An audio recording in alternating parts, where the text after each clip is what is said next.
नारी की सबसे पहली पसंद स्वर्ण आभूषण। और जब स्वर्ण आभूषण की बात हो तो हमारे शहर का सबसे विश्वसनीय नाम सुभाष ज्वेलर्स, जिसे आपके प्यार और विश्वास ने बनाया है सबसे खास। खरा सोना आपके भविष्य की जमा पूंजी। खरा सोना मतलब सुभाष ज्वेलर्स का सोना।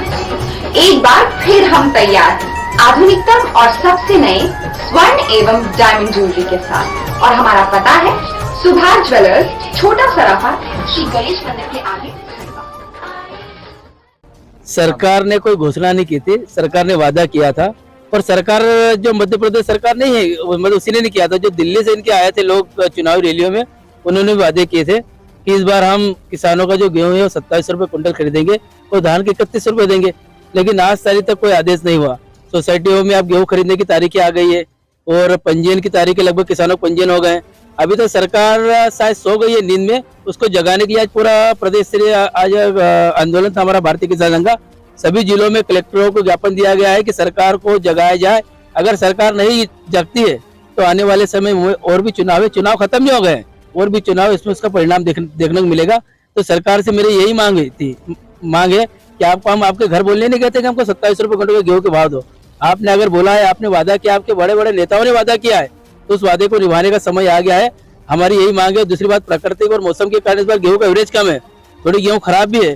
जितना खाने योग्य गेहूं है वो आपको सभी खरीदना पड़ेगा।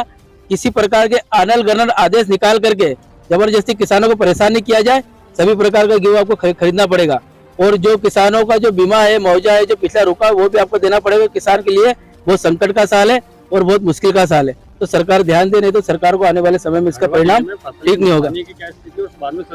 करीब 40% जो किसानों ने फसल निकाली थी उसका 2 कुंटल प्रति एकड़ का एवरेज था। और जो बाद में निकालने के लिए जो जिसका थोड़ा बहुत एवरेज मिलता, उसमें पानी गिर गया है, कई जगह फसलें आड़ी हो गई है, तो उसका भी कोई उत्पादन पे कोई ज्यादा उत्पादन नहीं होगा और फसल की क्वालिटी भी थोड़ी खराब हुई है। लेकिन खाने योग्य गेहूँ सब है।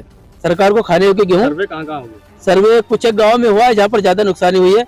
बाकी हम ये भी नहीं बोल रहे कि सभी तो नुकसान हुआ है। जहाँ किसानों को नुकसान, जैसे खालवा के किसान हमारे आए हैं, इनके यहाँ जहाँ रुका हुआ है सर्वे, वहाँ पर सर्वे किया जाए। किसान इस बार बहुत परेशान है, बहुत पीड़ित है, और सर्वे करके किसानों का जो सहायता राशि है, जो उसका बीमा है, वो दिया जाए। कोई आप घर से नहीं दे रहे हो, बीमा कंपनी बीमा काटा बैंक से, तो किसानों को मिलना चाहिए। बहुत ज़्यादा दिक्कत है। मौसम विभाग के द्वारा किसानों को चेतावनी मिल जाती थी, समय से जो भी थोड़ा बहुत नुकसान होता था उससे बचाव हो जाता था। कोई किसान घर से माल लेके मंडी जा रहा है तो उसको ओढ़ने बिछाने की व्यवस्था लेके आता था। बहुत सारी तकलीफें इससे। मौसम विभाग के जो ये संदेश चल रहा है, इसको तो जारी रखना चाहिए। इससे बहुत किसानों को नुकसान है। रोल दादा, क्या स्थिति है सरकार की? क्या पहले नीतियाँ थी और अब क्या नीतियाँ? नहीं, वो एक नीतियाँ हर साल एक जैसी रहती है। पिछले साल जब गेहूं का भाव मंडी में 24-2500 था, तब मतलब सरकार ने खुद का गेहूं 150 करोड़ टन उतार दिया मंडियों में, तो किसान का गेहूं 2000 बिका, समर्थन मूल्य में भी नहीं बिका। सोसाइटियाँ 1 महीना लेट चालू हुई। इस साल क्या किया कि व्यापारियों में स्टॉक लिमिट लगा दी।